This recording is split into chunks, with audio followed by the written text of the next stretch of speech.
Bueno, ahora sí. ¿Arrancamos?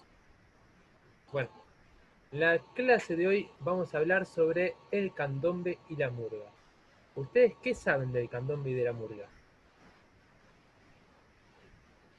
Yo nada, es la primera vez que lo escucho. ¿En serio? ¡Wow! Creo Delphi que Cande, sé que son cosas tipo estilos de música, pero hasta ahí. bien. ¿De dónde es? ¿Tenés idea? No, no, ni idea. Mirá, la clase anterior estuvimos hablando sobre la cultura africana que se fusionó con las culturas locales de América, ¿sí? A través del comercio de esclavos de las colonias que se instalaron en distintas partes, ¿sí? Estuvimos viendo que en el sur de Estados Unidos, en Cuba, en Jamaica, en Brasil y en Montevideo. Bueno, en esta clase vamos a hablar sobre el candombe, que es el estilo musical que se crea en Uruguay, ¿sí? Esto surge más o menos en 1750, a mediados del siglo XVIII, porque España eh, elige al puerto de Montevideo como el único puerto con comercio de esclavos, ¿sí? Las distintas colonias que tenía España elige para el hemisferio sur, digamos, a Montevideo como único puerto, ¿sí? No Buenos Aires, no Rosario, Montevideo. Y hace lo mismo con Cuba en el hemisferio norte. Van a venir todos los barcos hacia ese puerto. Por eso hay tanta cultura negra en Montevideo. Bueno, ¿de qué región de África vienen? Que sería Congo y Angola, ¿sí? Que es una cultura propia que se llama Bantú. Toda esa cultura tenían como las mismas tradiciones, digamos. Entonces, cuando se asientan en Uruguay, en Montevideo, empiezan a vivir en conventillos. ¿Quién escuchó la palabra quilombo alguna vez? No. Es decir, Yo, se dice todo el tiempo. Bueno, Creo que todo. sí, el quilombo eran como los conventillos donde vivían los negros en el siglo XIX. Piensen en Montevideo como tiene el mismo tamaño que Mar del Plata, ¿sí? Así que imagínense que el antiguo Montevideo sería como el macrocentro de Mar del Plata, ¿sí? Entonces los barrios populares de donde vivían los negros, por ahí estaban en La Perla y en Nueva Pompeya, ¿sí?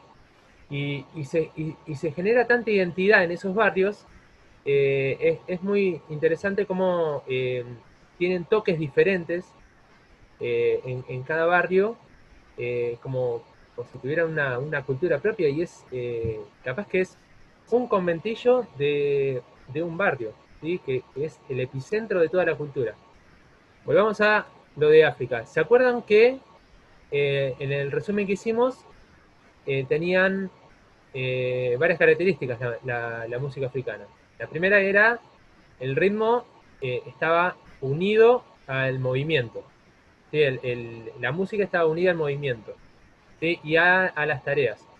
En este caso, el candombe es una festividad religiosa. Entonces traen ese ritmo barra baile y crece acá en esta región. ¿Alguien sabe qué significa candombe? No, no. no.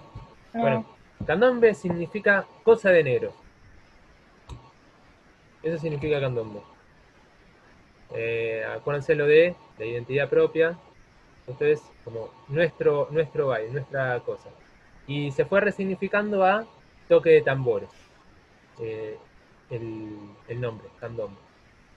Por eso, cuando tengan que buscar en internet, van a tener como versiones que dicen un significado o otro significado. La cuestión es que se va resignificando, ¿sí? Las palabras. Vamos a ver ahora un video eh, para mostrarles los toques de tambor.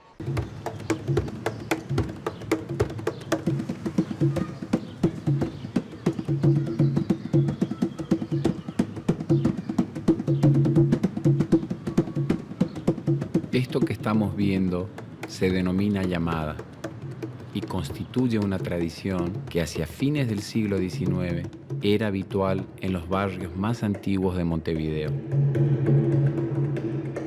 La mecánica de la llamada era simple. El sonido del tambor se propagaba por el barrio y llegaba a oídos de otro tamborilero que se sentía convocado.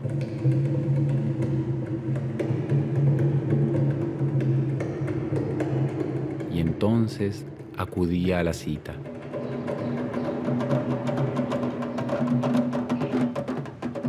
Junto a este llegaba otro y otro. Y así, de modo espontáneo, se armaban verdaderos candombes callejeros. Es un toque colectivo. Y tocan candombe. Con 3 tambores, tambor chico, piano y repique. ¿Y qué es lo que hace cada tambor? Y esto es bien fácil. ¿Usted a los Beatles los conoció? Bueno, muy bien.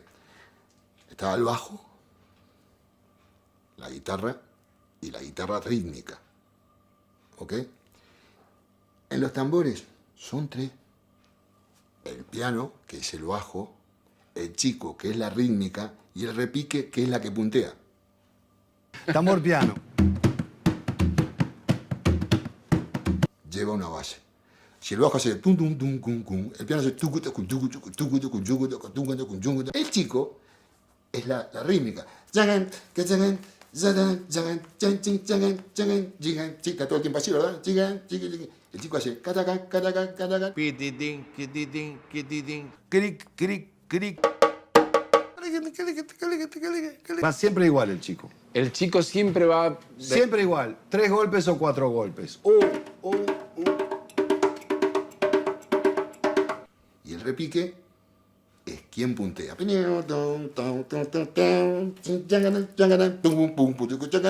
Es charlatán, porque repica y hace la conversación con los demás. Y el repique es el que improvisa.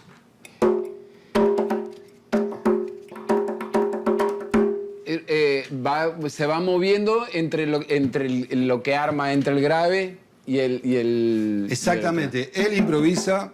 Cuando él para de improvisar, va a la madera. Otro repique, toma. E improvisa. Esto manda, como siempre. El bajo manda.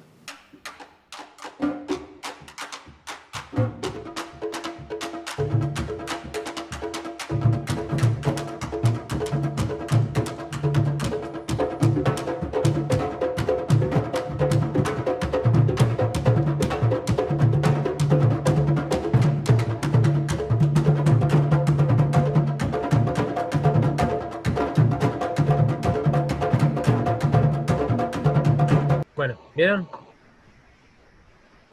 Está muy bueno. A mí me gustó mucho, me sentí identificado como músico cuando dicen los ritmos. Querique, querique, querique, querique. El otro tumpa, tumpa, tum, tum, tum. Me hace acordar a los ensayos cuando le decís al percusionista, no, tocalo así, hace tumpa, tumpa. Me pareció gracioso eso. Bueno, vieron, me gustó la explicación también sobre los 3 tambores, ¿sí? El piano, el chico y el repique. El piano era la base, o el bajo, el repique como la guitarra rítmica y el chico como la guitarra rítmica y el repique como el que hacía el solo, el que punteaba. Lo último, ¿vieron? Lo último que se pusieron a tocar, 2 cosas me olvidé decir. Primero, la llamada. Vieron que al principio del video dijo sobre la llamada, esto de que uno se ponía a tocar en la calle, iba convocando a los demás músicos a juntarse en la llamada.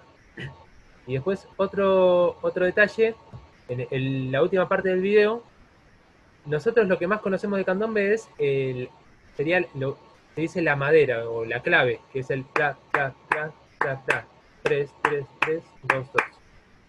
El 3, 2, que es la clave característica del candombe o de la murga, ¿sí?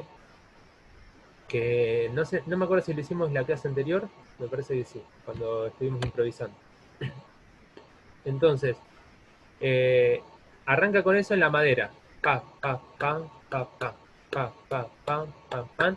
Y después se van sumando en la cuerda de a uno. ¿Vieron? Primero arrancó el piano, haciendo la base. Después el chico, haciendo el caraca, caraca, caraca, caraca. Y después arrancó el repique a hacer la improvisación.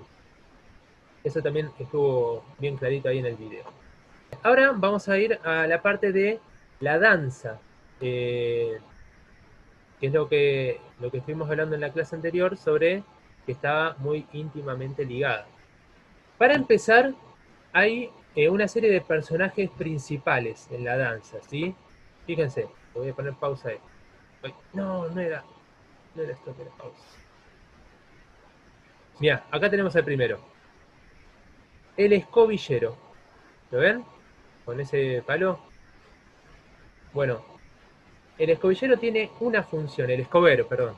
Escobillero no, escobero. Que es limpiar de malos augurios al ritual, a la ceremonia.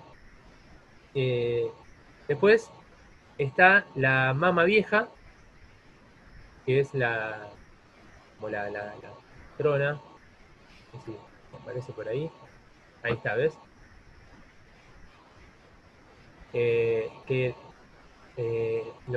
lo que hace es, piensen esto en la época de la colonia, como esclavos, la mama vieja era la encargada de cuidar a los nenes de la ama. ¿Sí? Entonces le daba la teta, cuidaba, los cambiaba, porque la ama de casa no quería perder su figura, entonces ella se encargaba de la crianza. Entonces lo que trata en este baile es de resignificarla, de ponerla en un escalón más alto, ¿sí? Como homenajearla adentro de la danza como el papel principal, ¿sí? La mama vieja es como la reina de la comparsa. Eh, entonces tenemos el escobero, la mama vieja, y tenemos a ese personaje que está ahí bailando como medio raro, que es el gramillero. El gramillero es el chamán, el médico del pueblo. ¿Sí? Gramillero viene de las hierbas medicinales, que el juego que se hace es como que el gramillero quiere conquistar a la mama vieja, pero claro, es viejo, entonces se mueve así como medio temblequeando y la quiere conquistar moviéndose, pero que no se le vaya tan lejos porque si no ya no llega. Entonces, mientras avanza la comparsa, está ese juego de el gramillero persiguiendo a la mama vieja. Hay otros personajes como el Rey Momo, que por ahí lo pueden conocer, que también lo que hace es satirizar a los reyes congos de África, ¿no? Ya viene de más atrás. ¿Por qué no pasa esto en Argentina? ¿Alguien tiene idea? ¿Alguno de ustedes llegó a estudiar la guerra del Paraguay? Yo, ¿No? yo creo, pero no Yo me me acuerdo. acuerdo de absolutamente nada. Bueno, No me acuerdo todavía. hago un breve resumen. Paraguay fue el primer país en industrializarse en el siglo XIX. ¿Sí? Algo muy avanzado para la región. Imagínense que acá hasta 1930 éramos un país agroexportador. O sea, lo único que hacíamos era criar vacas y sembrar trigo, nada más. O sea, si había que comprar unas botas, había que importarlas de Inglaterra o de España en la época de la colonia. Entonces, ¿qué pasó? Entre Argentina, Brasil y una parte de un sector de Uruguay, eh, se aliaron, o sea, la guerra de la Triple Alianza, se aliaron para tirar abajo el gobierno que tenía Paraguay, que estaba industrializándose. Entonces lo saquearon totalmente, perdió, Brasil le ganó territorio, bueno, todo lo que todo lo que le pasó a Paraguay. Sí. De ahí casi que no se pudo levantar más. Entonces, ¿qué pasó del lado argentino? En Argentina teníamos casi la misma población negra que en Uruguay. O sea, era una provincia más Uruguay, entonces no hay mucha diferencia. Pero, ¿qué pasó? En la guerra de Paraguay, la mayoría de la población negra fue mandada como carne de cañón al frente de batalla y fue diezmada, ¿sí? O sea, estaban adelante del todo, guerreando, y claro, tuvo muchísimas bajas. Ahí ya bajó mucho la población. Y después hubo otra razón que fue la epidemia de fiebre amarilla, que es la razón por la cual el sur de Buenos Aires quedó como abandonado y florecieron los conventillos, por ejemplo en La Boca o en Barracas, o el arroyo que corre por ahí, en el sur. Todas esas casas quedaron abandonadas y la gente de clase alta se fue a vivir al norte, ¿sí? Entonces, todo eso fue habitado, fueron casas tomadas en distintos conventillos, ¿sí? En algunos eran casas que se alquilaban, había muchas familias, eran casas muy gigantes, y en otros directamente fueron tomados, ¿sí? Distintos conventillos. Entonces ahí se instaló la gente más pobre, y con la epidemia de fiebre amarilla también se murió mucha gente. Por eso quedó mucha menos gente negra en Argentina que en Uruguay. Y por eso tampoco se desarrolló tanto la cultura del candombe. Lo que sí se desarrolló fue la murga acá en Argentina. Pero ahora vamos a ver que con distintos matices, distinto desarrollo. Hasta ahora venimos viendo que el candombe es como más ancestral. Sí, hasta ahora. Estamos viendo como todo ligado con la esclavitud, ¿sí? A partir del 1960, los músicos populares empiezan a tomar del candombe su música y se empieza a expandir, ¿sí? Se empieza a crear música nueva, porque hasta ahora es solo percusión, ¿sí? Percusión y baile. Entonces empiezan a componer canciones con ritmo de candombe y se empieza a conocer en más lugares y se empieza a expandir solo de los núcleos que había en Montevideo, de esos 3 barrios que tenían cada toque particular, ¿sí? Vamos a pasar ahora a la parte de la murga. La murga uruguaya es muy diferente a la murga argentina, ¿sí? En Argentina es más bien percusión, como el candombe en Uruguay, ¿sí? Con distintos instrumentos, porque el candombe utiliza esos tambores con parche, y en la murga argentina usamos bombos, usamos redoblantes, platillos, más de banda militar sería. Era lo que tenían las personas que originaron esa movida, que son los inmigrantes europeos. ¿Qué diferencia tiene el candombe de la murga en Uruguay como en Argentina? Que el candombe proviene de una ceremonia religiosa africana. Y la murga es más una conjunción de culturas, ¿sí? Proviene de la zarzuela española, del carnaval de Venecia, del bel canto italiano y aparte del candombe africano. Vamos a ver un video ahora que habla sobre la murga uruguaya. Todo comienza otra vez. El fuego en la piedra, el canto ancestral, señales en el firmamento, semilla en la tierra, plegaria. ¿Qué es primero aquí en Uruguay? ¿El carnaval o la murga? La murga y después de la murga viene el carnaval. Las dos cosas. El carnaval, porque el carnaval nuestro viene de la colonia. Es decir, los primeros habitantes de la banda oriental traen lo que son sus tradiciones españolas y entonces reproducen acá lo que son las prácticas, digamos, de ese carnaval español. Que en esa época, bueno, muy poco tiene que ver con lo que hoy entendemos por carnaval, porque fundamentalmente son esos 3 días de locura, de un juego muy salvaje, muy violento, con proyectiles, con agua. Lo que pasa es que tempranamente comienza, digamos, a consolidarse la presencia y el protagonismo de las comparsas o de las agrupaciones de carnaval. Entonces tenemos a los italianos formando sus agrupaciones de bel canto, donde salen a cantar fragmentos de ópera, por ejemplo. Tenemos otras muy marcadas por la zarzuela, que era la música, digamos, popular por entonces, y apelan, por lo general, por regla general, a lo que es el contrafactum, ¿verdad? Ese recurso que es tan característico de las culturas populares, que se apropian, digamos, de músicas conocidas por todos, músicas exitosas, tonadas, que están de alguna manera en la cabeza de todos, y le cambian la letra. Y al inicio, ¿de qué cosas hablaban? ¿Qué sé yo, fines del 1800, principios del 900? ¿De qué cosas se decían en el tablado? La crítica un poco más jocosa y lúdica, ¿verdad?, de la actual, porque no estaba cargada ideológicamente, era una especie de juego, ¿verdad? Es decir, que también tiene que ver con los sectores, es decir, que desde el punto de vista social, cultural, económico, en ese momento protagonizaban la murga, que eran muy distintos a los de hoy. Es decir, la murga en los años 60, de alguna manera vive un proceso de, no sé si de intelectualización, no es esa la palabra, pero bueno, llegan a ella artistas con formación, es decir, músicos, es decir, que provienen de otros estratos sociales, culturales, etcétera, etcétera.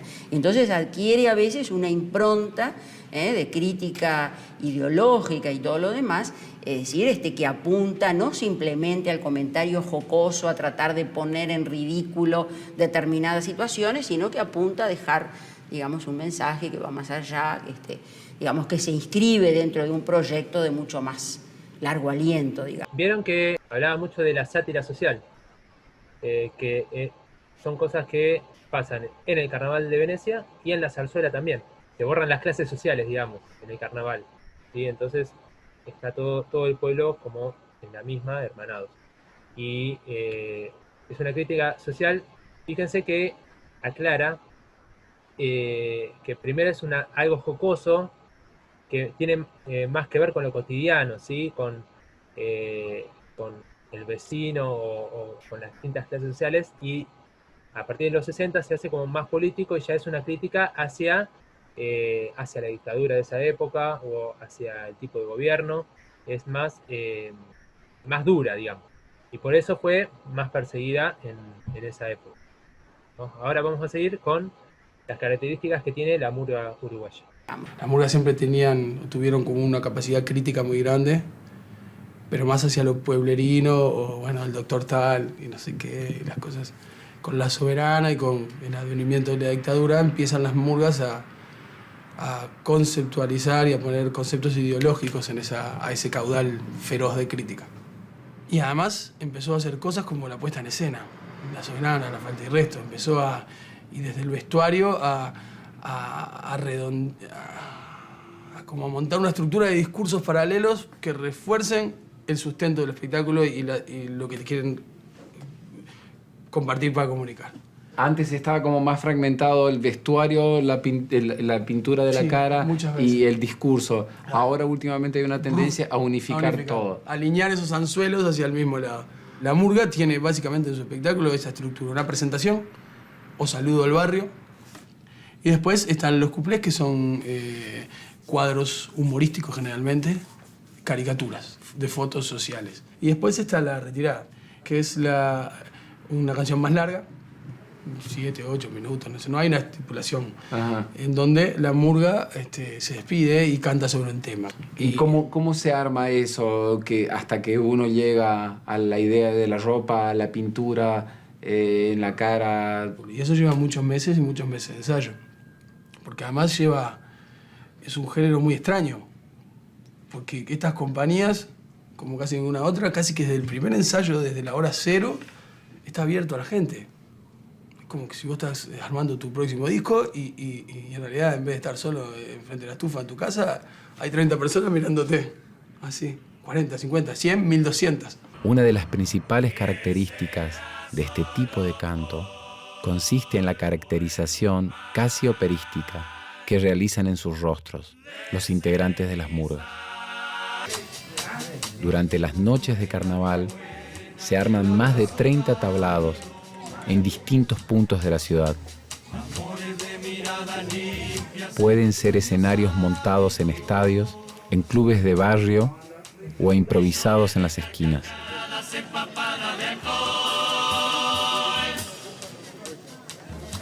Grandes o chicos, la función de los tablados es la misma, servir de punto de encuentro entre las murgas y su público.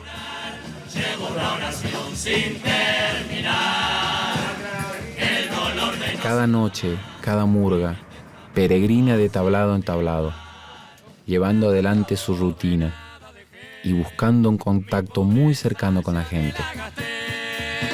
Si he de partir, que me parta la vida un amor y transforme mis huesos en flor en algún carnaval. Y todo lo que fui lo dejo en el adiós, viviendo en el lugar de lo que soy. Y lo que quise ser detrás de este telón apenas fue una efímera ilusión. Ya se enciende la luz en el final. Lamento porque llegué hasta acá, escapando a la muerte. En un camión que se va, se va, se va.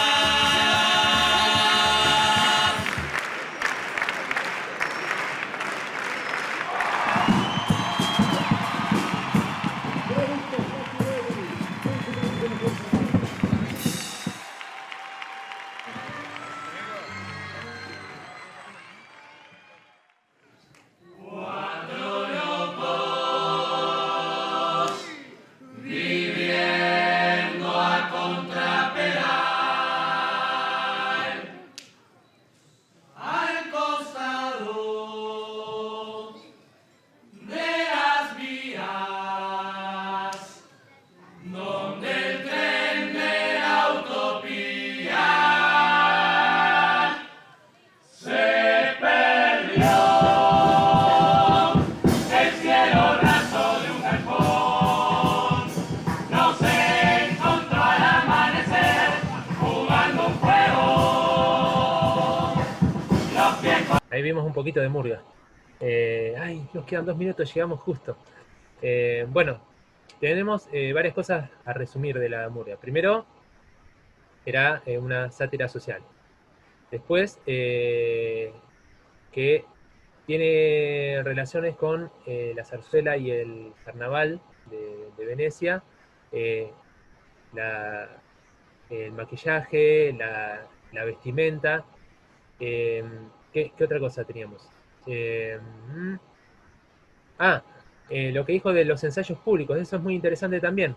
No es un evento cultural privado, digamos, forma parte de la cultura popular. Entonces, como la murga acá, en febrero, es público. Vos vas a los ensayos son en la vía pública, entonces podés acceder a esa cultura, a ese evento cultural, digamos, a ese evento artístico. Ahí está, me gustaría.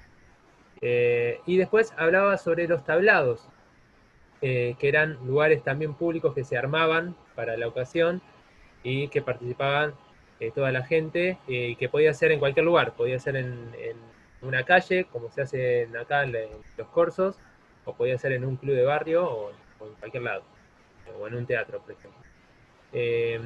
Bueno, llegamos justito con todo lo que había que hablar sobre el candombe y la murga. Lo único que quedaba era qué pasaba en Argentina. En Argentina no se desarrolla, hay murgas de estilo uruguayo, pero más que nada los cursos en el carnaval son murgas argentinas, ¿sí? Percusión y baile, nada más. Poco canto coral, digamos, como ocurre en Uruguay. Bueno, gente, ¿les gustó el tema? Tenemos Sí. nada, Me segundos. encanta. A mí también es un estilo que me fascina. Tengo amigos que cantan en murgas y los escucho y me quedo, ¿cómo suena tan bien? Es lo más lindo que hay. Bueno, vayan prestando atención, ¿sí? a estos videos, a la clase anterior, porque al final del mes vamos a hacer un trabajito con todas estas ideas principales, ¿sí?